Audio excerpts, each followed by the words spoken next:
I'm Will Reuter, and this is HBA After Hours, a podcast from the Home Builders Association of Greater Kansas City. Welcome to the HBA After Hours podcast, the official podcast of the Home Builders Association of Greater Kansas City. Today's episode brought to you by Mike Bryant Heating and Cooling. As always, I'm Will Reuter, kind of the mainstay of the podcast. My guest host for today is Jordynn Webster. Jordynn, say hey to the folks. Hello, everyone. Happy to be here. And our guest today is Shawn Woods of Ashlar Homes. Today, we're going to be talking a little bit about kind of that missing middle. So we're going to hear a little bit about Shawn's backstory, which if you're any consumer of housing podcasts in Kansas City, Shawn has been on several of them. So we're going to try to plow some new ground today. So Shawn, say hey to the folks. Hello, everybody. Thanks for joining us today. All right. Well, Shawn, every home builder takes a different route, in Kansas City to get to where they are, in their company. Give us a little bit about, kind of your background, how you found yourself situated in the market in the way that you are today. Okay. So, I was son of a builder, developer. My grandpa was a cabinet maker. I had an uncle that was a builder, so I was kind of brought up in it. I was nailing off decks and putting doorknobs on when I was like 10 or 11, 12. And so I went to high school and then on to college and had no desire to be part of the building industry. My dad told me to get as far away from it as possible, which I tried to do. So I graduated college, went to work at the Federal Reserve for 3 years and decided I needed to get out of the office because I was going to shop myself to death. I hate shopping. When I find myself shopping on lunch hours, it was time to get out of the Federal Reserve. Tried to go to another job, which was production planning, which is a little bit more fun, a little more organized, but it was still inside. So 1999, I went to my dad and said, can you find me a job in construction? And went back to work for him for 10 years and then started Ashlar Homes in 2011. Very good. Well, tell us a little bit about Ashlar. What markets do you operate in? Kind of price points? What housing need are you trying to fill in the broader Kansas City home building space? Yeah, so we try to, our motto at Ashlar is we build communities. So we're a little bit different in Kansas City in that we typically develop our own communities and then we build right behind ourselves. But our niche market or what we're trying to do is attainable housing. So something that somebody can actually afford, that maybe renting, maybe just graduated college, maybe a move down market. We're more of a production builder. So we have standard plans, lots of options that go in them, but we're not a custom home builder. So we don't allow custom options and things. And that's all by design so that we can achieve a price point that people can afford. Once upon a time, it took a lot of effort to build $1 million house. Would you say that the inverse is true now, where the challenge is really on keeping prices within a more manageable, average median income household being able to absorb that cost? Yeah, definitely. I mean, it's, $1 million house, there's parts and features that may be different in it, but the $1 million house is more the mainstay now instead of the 400 and below, unfortunately. I mean, I'd love to say we could build 250 and below for a single family house, but it's nearly impossible to do that. But yeah, you have to develop the land right. You have to purchase the land right. You've got to get into a situation where the fees are low in the communities. The house has to be extremely efficient. You have to go fast. So yeah, there's all kinds of things, and it's a tough nut to crack to get it down at a price point that people can afford. What are some of those little kind of tricks that you've picked up along the way that has allowed Ashlar to establish itself as kind of that, entry-level price point for new construction in the metro? Well, I mean, we first started by packaging stuff. So we went to where somebody used to pick 15 options. We put the favorite 10 together into a package. So they started buying packages, which made it more efficient for us to buy and also more efficient for us to build it. Then we started doing pallets where instead of coming to do selections on everything in the house, they were doing, A, B, and C, which again, just made it easier on us to purchase materials, not mess stuff up, and then just go faster. And then now we've started introducing things that aren't normal for Kansas City anymore. Like 5 years ago, we didn't build a slab house, but maybe once every 2 or 3 years. Now 75% of what we do is on slab because taking the basement out from under it is a way that we can achieve something that somebody can afford. So it's amazing how, when we did that at first, we were like, oh, let's test it. I'm not sure it's going to work. And then when we got to the price point we needed to be at, people want to buy. It's just they can't afford it. So once you find the spot where they can actually afford it, they'll take some lesser options on the house to do that. And that's kind of probably the biggest thing we've done lately. Yeah, so you would say that consumers are still by and large price dependent, that they're not going to say, well, I can't afford, X, Y, and Z house with all of those other bells and whistles and add-ons that takes you up to a half a million and above. They're still, hey, we need to buy, we're in a position to buy, and we're willing to accept some things that maybe we wouldn't have been as a society more acceptable, 10, 15 years ago. Yeah, and I think buyer expectation is huge in that, they have to realize if you want to buy a house, there's going to be some things you forego. Um, and I think realtors play a role in that as well, just understanding that if they have a buyer that's price sensitive, there might be some stuff they need to take out of the house. They don't need a third car garage. They may not need backsplashes. They may not need, tall glass cabinets. There's lots of things you can take out of the house to bring the price down. And it got to a point where that wasn't accepting. And I think now people are more accepting of it so that they can afford the house. And I think we seem to forget where we came from. I mean, I remember my first house was like $90,000 and didn't have much in it, but that's where you start. And if you want to upgrade from that, you use the appreciation of the house to help you get into another house. You can't start at 500,000.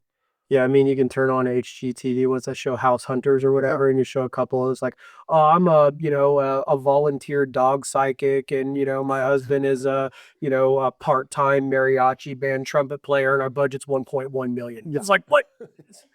It seems like there's a bit of a disconnect. So, for the majority of working class families in Kansas City, we're trying to solve that chunk of the housing that is commonly referred to as the missing middle. What would you define kind of as that missing housing element within Kansas City? I mean, I think it goes back to like median income. What can somebody afford on a median income? Probably all the way up to 600,000. So, I mean, if you're talking about a starter home, which if we're talking single family, starter home is probably 300. And so that 300 to 500,000 price point is probably what I would consider the missing middle. And obviously the upper 400s is the top line of that, but it's still, I mean, that's even to find something under 450 in a lot of markets in Kansas City is unheard of. And it's certainly true in the existing housing space as well. There's just a complete lack of options that exist, and that is what we've seen. It drives prices up if there's a scarcity. So, what are some of the things that you've seen over the years that have added to the difficulty in serving that element of the market? I mean, I think in the last 5 to 10 years, it's codes. I mean, codes seem like they are just rapidly changing to where, HBA or NHB now says 25% of the house is some sort of regulation. I do think in the last 5 to 10 years, that's become crazy fast of how much we are adapting codes every, 3 year cycles. And every time it's $2,000 to $3,000 to $5,000 just compounded. So you look at that over the last 15 years, $30,000 or probably 10% of that house is just because we've changed codes. And I mean, you could argue all day long that some of them are life safety, but very few of them are life safety issues that we need to be concerned about as far as somebody in a starter home. It's stuff that's just come into the market. So I think codes have a huge effect. City ordinances, huge effect. I also think NIMBYism of Yep. many people have forgotten where they've come from. They forget about that starter home that they had where they started. They didn't have kids, or maybe they had one child and then they moved up from that.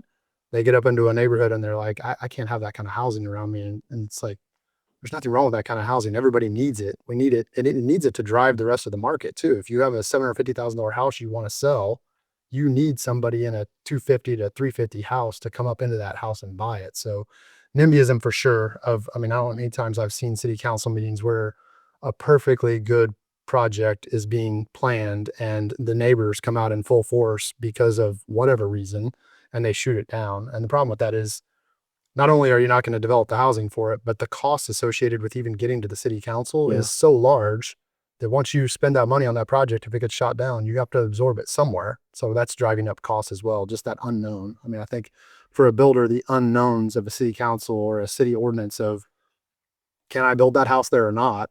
If you can't tell that by their comprehensive plan or something like that, you're going to spend a ton of money to figure out if the project's going to fly or not. So, I mean, I think that has a huge effect. And then we kind of already talked about just buyer expectations, third car garages, granite countertops, trying to think, landscaping packages, stuff like that, that all can be done later or in the next house. You can't start at the mid-range of the price point. You've got to accept that if you want to be a buyer of a home, you may need to start maybe a little bit fewer features than what you experience in your current apartment you live in. But yeah, taking a little back step on that.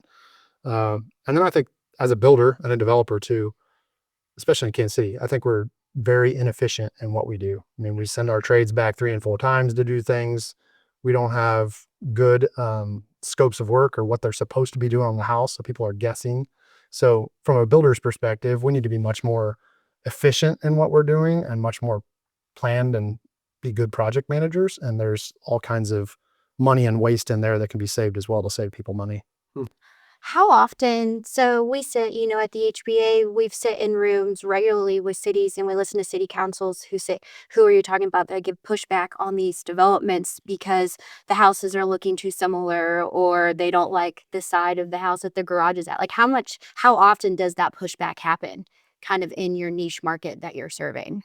Oh, I think all the time. I mean, and I think we as builders have, or at least Ashlar has done a pretty good job of finding the cities that we're not going to experience that in. And then when we do experience it, we want to know fast that we're going to have it. Because some of it we can design around, but some of it gets to the point where you're like, I can't go in and build the product that I need to build and be successful at it if you're going to give me 15 more rules I have to do, like rear loaded garages or monotony rules. We put monotony rules in our communities as we build now. So we do a really good job of, we don't repeat the color, we don't repeat the elevation for 3 down the row, but the whole neighborhood is built with 15 to 20 houses. That's the only way we can get to that price point. So yeah, when a city or even surrounding neighbors try to get into the design of the neighborhood, the product that you're going to put in there, the square footage that you're going to build, I always feel like, at that point it's, hey, you guys, if you want to put the money up and do the project, you should do that, but don't try to dictate what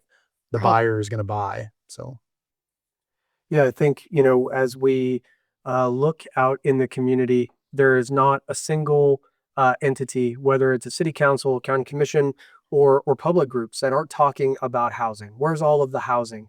And yet, rarely ever do they look in the mirror and recognize that all of the barriers that they've erected for their own legitimate reasons have compounded the problems that we're facing today. And I've been in those rooms like you've described, Shawn, where you're having one task force talking about the lack of affordable housing within a community, and then the next thing is to talk about an application for more modestly priced housing than what's there, and the same people that were expressing that concern then start lighting their torches and sharpening their pitchforks to say, however many homes you want to put in here, we want less. Right, because of traffic or schools or all of these, different things, which are concerns. But I think it's that community-wide ability to veto or redesign this. It's not necessarily that Ashlar can't make a project pencil. That's a math problem, but that's a math problem that gets scrubbed through a political process, and that's really where the unknown comes in. yeah. And I think I've even been in city council meetings where number one on the docket is to talk about affordable housing or some sort of incentives for it. And then 3 lines down, they're doing something to raise the price of housing they're changing their scope of how the streets are built or their density levels, or they're going through their comprehensive plan and they're saying they want bigger lots. I mean, it's amazing how it's just in the same breath, those conversations. It's either like they don't really care about it or they just don't put the pieces together of, you do realize you just raised the price of that house by $5,000 by simply changing the type of storm sewer pipe that's being used or whatever. They're not putting all that together. Right. And unfortunately, what we've seen is that talking about affordable housing is a good way to get elected, and then supporting the construction of affordable housing is a good way to get unelected. Yep. And so there's a disparity that exists between, what the public wants and what the market is even able or allowed to provide. Essentially, what it comes down to is a lot of these conversations mean they want today's house at 1995's price. Yes. And so obviously you can't go back in time from a pricing standpoint. So what is the community willing to accept that is ultimately going to be, not the cheapest house you've ever seen, certainly, because there's just no such thing as a cheap living unit. But what is the most modestly priced thing that we can do in volume to relieve the pressure across the system?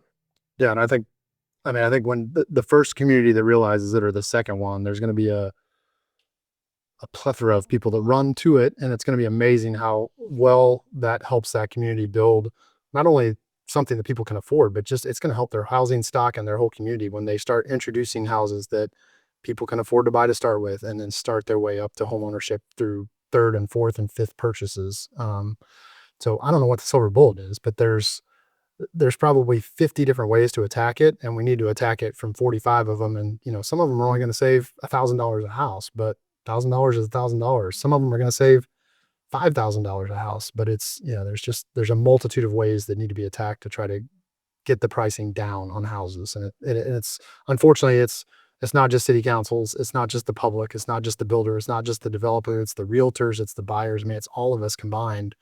If we want to get serious about it, there's multitudes of ways to do it, but it's going to be a heavy lift. Yeah, and we don't have today's housing market because of one decision that was made yesterday. It's a compounding and an aggregation of decisions that have been made over decades. So, if we dispense with the notion that, hey, that silver bullet or that magic bullet that you just, described as being out there, that's not gonna present itself anytime soon. So if we just start making incrementally good decisions and pro housing, pro supply decisions today, we can unwind a lot of that damage and provide ourselves a longer glide path. But will the ultimate benefit of that accrue to people today? Maybe and maybe not. But we got to start making that decision now if we want it to be better for our kids and grandkids. Exactly. Yep.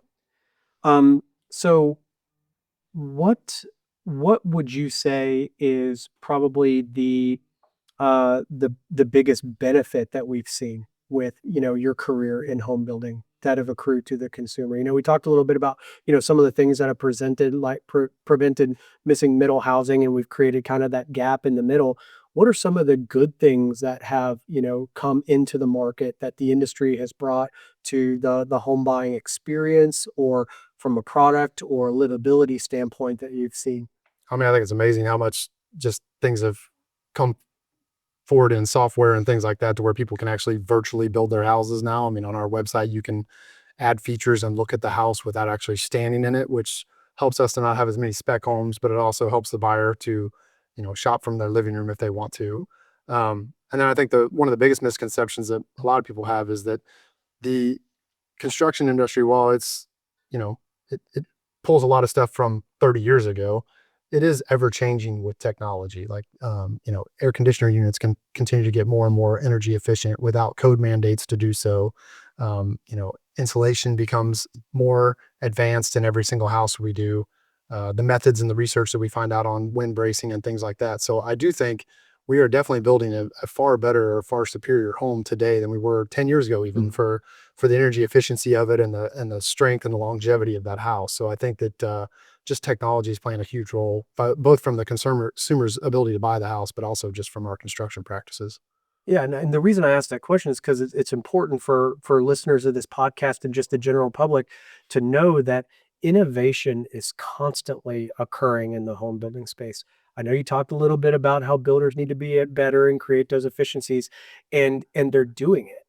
And they're doing bringing things to market that have not been mandated or necessary, but it creates product differentiation for them to be able to sell their particular home. There's a healthy level of competition that exists in Kansas City that doesn't really exist in a lot of other markets to the degree that it does here. And the benefit ultimately accrues to the consumer because they get more for what they pay for in a place like Kansas City. Yeah, we have a lot of builders here and a lot of communities. So there's lots of choice when it comes to the consumer. So from a consumer choice perspective or buying perspective, that's a great thing.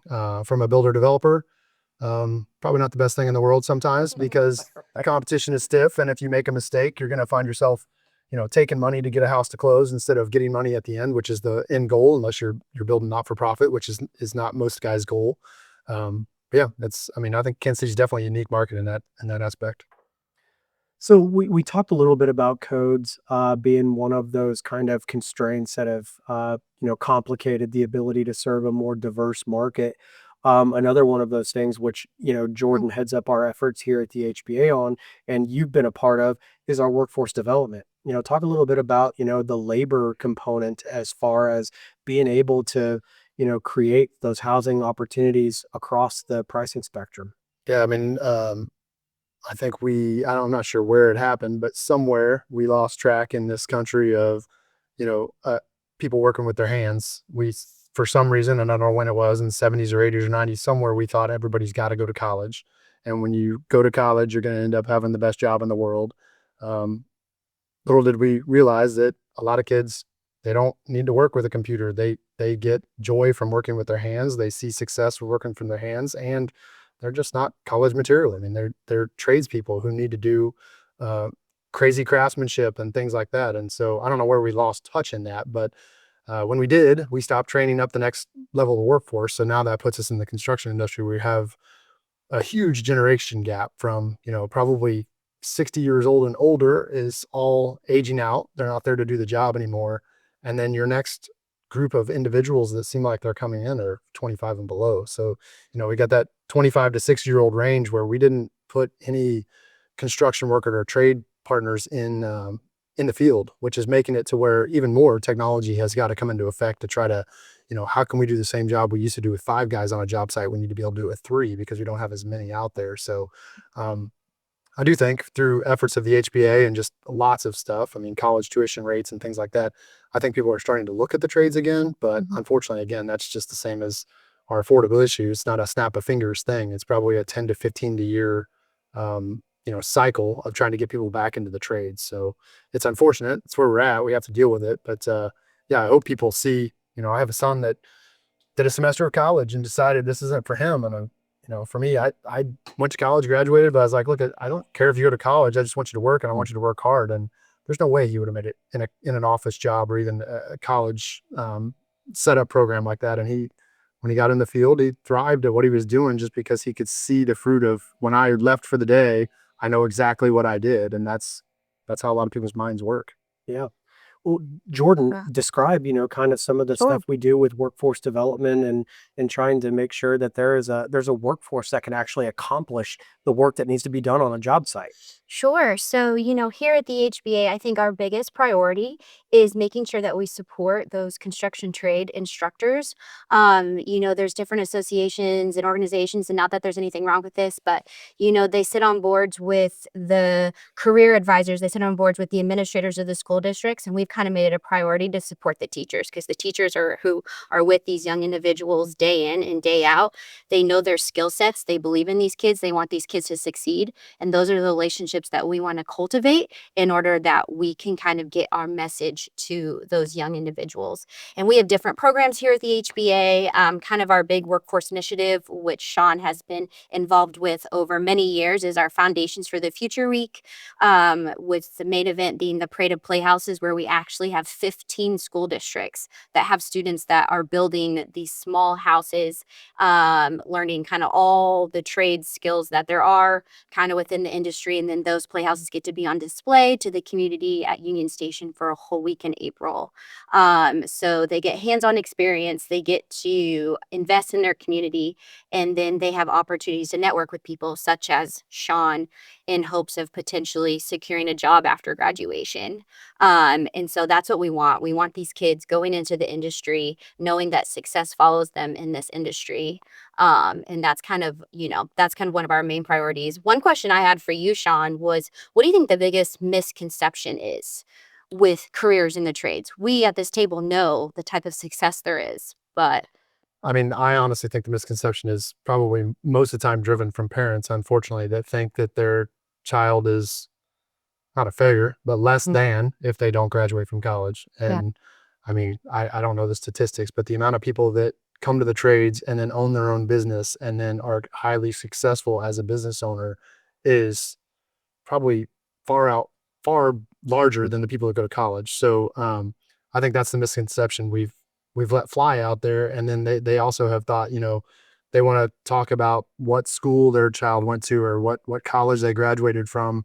Yet when they come out, there's no promising jobs for them. When if you Mm-hmm. graduate from high school, go to a junior college, or even go to college, but you come back and go into the trade, I mean, you're very seldom going to be in lack of work unless you just choose to not work hard. So yeah, I think parents and I think the teachers have said that in some of our meetings, like getting the parents to understand that not every kid needs to go to college, and not every kid is set up for college, and some just don't desire it, and that's fine. There's nothing wrong with that. And we definitely create those opportunities here with all of our programming, and we encourage the parents to attend. Kids that receive scholarships, we invite those parents to come with us, and those kids that are going straight in the industry, kind of showing them all aspects. So, Yeah, I mean, housing is still built by people and for people. And as much, technology that exists and AI and all of these things, it's not going to climb a ladder. And that's what it takes. And so, there is as much as that exists in the American economy today, this is probably the fastest path to entrepreneurship that Yep. exists because those skills go with you wherever you go. It's not dependent on who you work for. You learn those things and you can take them with you. And so, once upon a time, that's what college was for, was to develop a certain skill set that you could then migrate with you through and participate in the economy and do those things.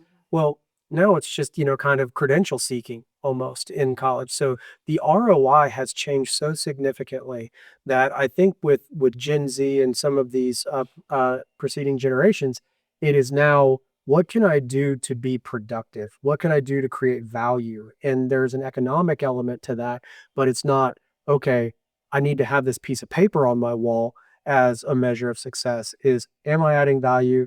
Am I independent? And that's why the trades is such a great value proposition for young people today. Um, I was one of those that was just born in the early 80s, and it was college or bust. Yep. And so, unfortunately, we lost out on my entire generation. You don't see those guys out on the job sites. It's just exactly like you described. Yep. It's, the tail end of your career and the outset of your career, and a whole bunch of missing middle in the workforce. So, missing middle in the workforce, missing middle in housing. Yeah. Almost like there's a relationship there. Exactly. Yeah. I mean, lack of labor, lack of being able to do things quickly is definitely a contributor to the expense of housing for sure.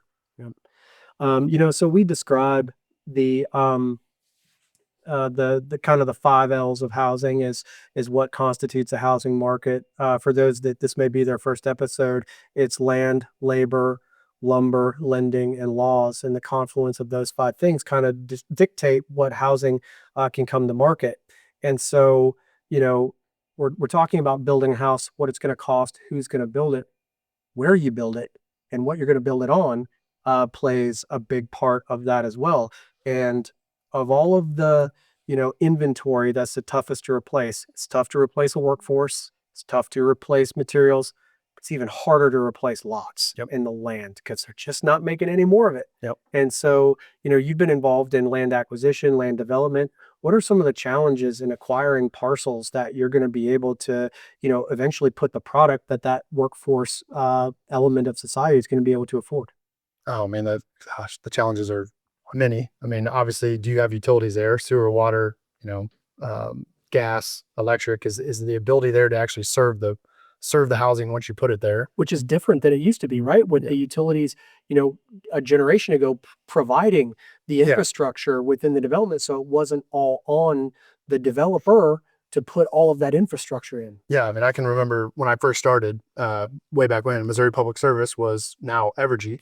When you had a development ready, they brought their guys in, they buried the lines, they did it with their own crews. You didn't pay $1 because they were going to sell the power later and make money on it. And we're up to now, we pay $2,000 to $3,000 a lot to Evergy to provide us power. We have to put the conduit in for them to pull it. Spire is still on the Missouri side. They still do it at their cost, which is nice. But yeah, I mean that, and then tap fees on top of that. So that's something we look at, especially in our price point, is if we find a community that doesn't have tap fees or they're extremely small, I mean, that can be $10,000 in the price of a house, or 15. There you go. The hard part with tap fees, I just got off the phone with a municipality just a few minutes ago. We have a development that's got a water issue, and there's going to need to be some improvements to get the water to the development. It's there, but it's in a different water district. And the conversation was, well, it's going to be about $1 million. And I said, well, we have $1 million in tap fees we're going to pay in this development. That's how that should be funded. I mean, the tap fees are there for system development. Nobody uses them that way. Everybody is using the tap fees for both sewer and water to not raise the price of their sewer and water on their constituents that already live there. Right. So they're basically taking the new house, upcharging it to pay for the water system in the old parts of the neighborhood, which is just, I mean, it's killing housing pricing. I mean, like I said, $10,000 to $15,000 of the house now is that tap fee that's not doing anything for the development. Yeah, you're effectively taxing new construction to subsidize existing ratepayers. Exactly. Yeah. Just for the listeners' information, what exactly, can you explain what a tap fee is? I wish I could explain like I know what it is, but so I'm not exactly sure when they came into existence. I mean, when I started in 99, 2000, there were no tap fees. Like I can remember a permit in Blue Springs was $450. Today, a permit in Blue Springs is only $1,250, $1,500, which is not large, but you pay a fee to tap the sewer and water per house. And it's not just Blue Springs, Overland. I mean, almost every city has one now, unfortunately. I think probably the biggest misconception of the public is, as a developer, we pay for the water lines to be installed, the sewers, the storm sewers, the streets, the curbs. We pay for all that in our development. And then I pay a fee to drill a hole in that line that I just paid to put in there to give to the city, which again, in my mind, should always be, if you're going to have a tap fee, it should always be for system development, meaning you need to extend water lines to a development that they don't currently have, things like that. That's what they should be used for. New water towers, that's what it should be used for. But they're using the funds to not raise people's water and sewer. So yeah, at the start of every house, we may write a permit fee to the city for inspections and plan review for $1,200 to $2,000. But then depending on where we're at, we write another check for $8,000 to $12,000 to tap those lines that we paid to put in. And unfortunately, that all just gets passed right back to a buyer. Yeah. And it's not unlike a community using excise taxes or impact fees for something completely unrelated to the new thing that Right. is being put in there to go, shore up shortfalls in other parts of the municipal budget, which is illegal, but it happens. Yep, happens all the time. Not to mention any, city in specifically, but is there anything that's just a non-starter? So if you find out that a community or a city has some certain requirement or some particular fee that I don't know if that there's a would fee so much as definitely when you sit down across from a city and they tell you, a certain price point that they think they need, certain size lots. A lot of times they'll talk densities. We're not going to allow density more than 2.5 per acre. There's no way I can build my product. I mean, unless I'm buying it, unless I can find land at $10,000 an acre, which is unheard of now. At the end of the day, the price of the land doesn't really matter as much as how many units can I get on the piece of land. If you can find a piece at 25, but they're only going to allow you to have 2 per acre, but you buy one at 50 and you can get 10, you're better off at the 15 acre if the numbers work. So, yeah, I don't know that there's a fee per se that we would do, but definitely when a city starts getting into the fine points of the development and telling you how you're going to build it and the things they need in that development, that starts to cross a line to where at that point I'm letting them control what I'm doing. And, again, if they want to put skin in the game, okay, we can maybe do that. But if I'm the guy that has the risk on it, I need to be able to make sure I can hit the price point. And I think that's one mistake we've made as builders and developers for a long time is we continue to just take what the city gives us and say, okay, I'll do that. Okay, I'll do that. Okay, I'll do that. And then again, you look back 10 or 12, 15 years and you're like, oh crap, we gave in to all that stuff. And now we just raised the price of the house $40,000 because at the time it seemed like, well, that's no big deal. It's $1,000 a lot. I can handle that. But then the next meeting was another $1,000 a lot. And the next meeting was another $1,000 a lot. And it just compounds itself, unfortunately. Yeah. I think that that's the trap that a lot of communities fall into is they get way too prescriptive with what what they quote unquote need in their community. There's a lot of confusion about wants versus needs in housing. Yes. And we have all of a sudden made a lot of things that are objectively an amenity a requirement. That's a necessity now. Yep. Whether it's 6-foot sidewalks on both sides of the street and, all of these things, it's got to have, the community pool and it's got to have a lifeguard. It's just like you guys are just compounding all of these issues because, maybe the city council member got one angry email and they just want their Facebook comments to be, a little bit quieter. And it's had this hugely detrimental impact on our ability to serve a more diverse market. Yeah, I mean, I think you brought up a perfect point right there. Sidewalks. I mean, we used to put them on one side of the street. I mean, way back when we didn't put them in at all. Then we put them on one side. Now we need them on two sides. And it's like, this is not building downtown Kansas City. This is a suburb. I mean, I walk like 3 to 4 nights a week in a neighborhood adjacent to my house, has 0 sidewalks. It's fine. You walk on the street. And even if it had sidewalks, I think I would walk on the street. But I don't know where we get the notion that like we have that many people out at night walking that we need sidewalks on both sides of the street in a neighborhood that maybe has 200 people living in it or 300 people in it. There's just no way they're going to function on those sidewalks. But city down the road did it. So then this city thinks they need to do it. And then we put it in a code. And again, that's a small number, but it's a couple $1,000s a lot for putting sidewalks and ADA ramps in. And I mean, that's the challenge the industry faces, right? It's like, oh, you guys don't want to put sidewalks in. You guys would just want your pedestrians to get mowed down Yeah. like, wheat in the field. Or if you say, oh, you guys are, looking at the costs of compliance with this tree ordinance where you have to have X number of caliper on, per lot.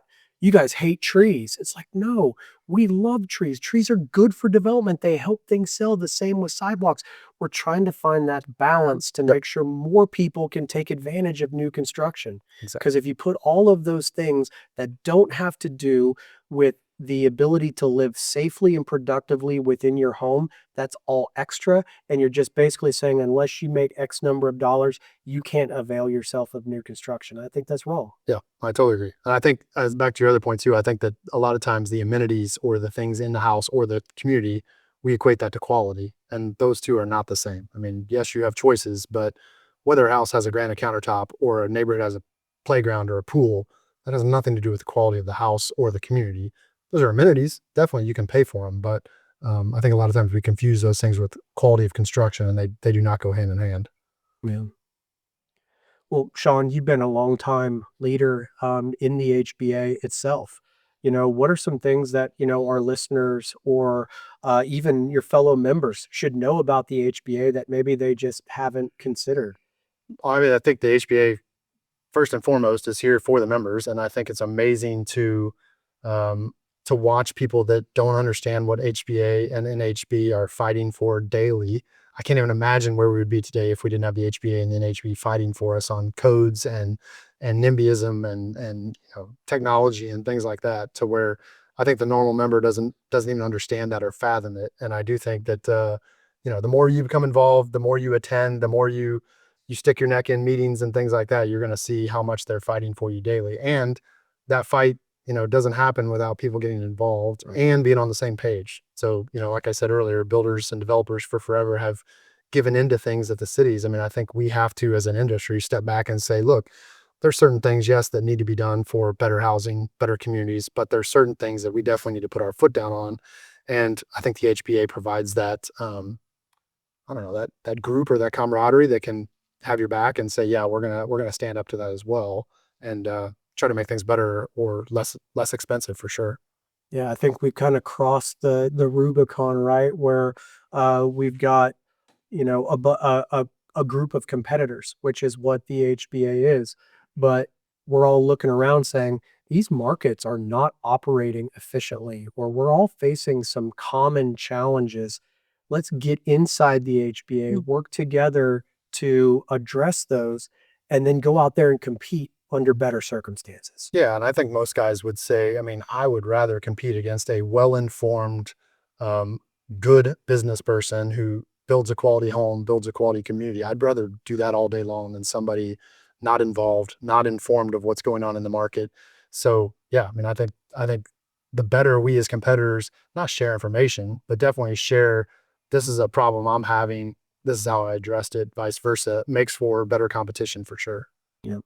And at the end of the day, better competition is better for the consumer. Oh, And at the end of the day, that's what this is all about. You guys can't build stuff just because you want to build it. You got to buy what's going to sell. Right. And so, and the more people that can afford to buy what you're selling, the more product you can put in place, and the more we can start cutting back on this, year over year housing deficit that we find ourselves in, which is going to create those persistently high prices that everybody in the country is talking about. Right.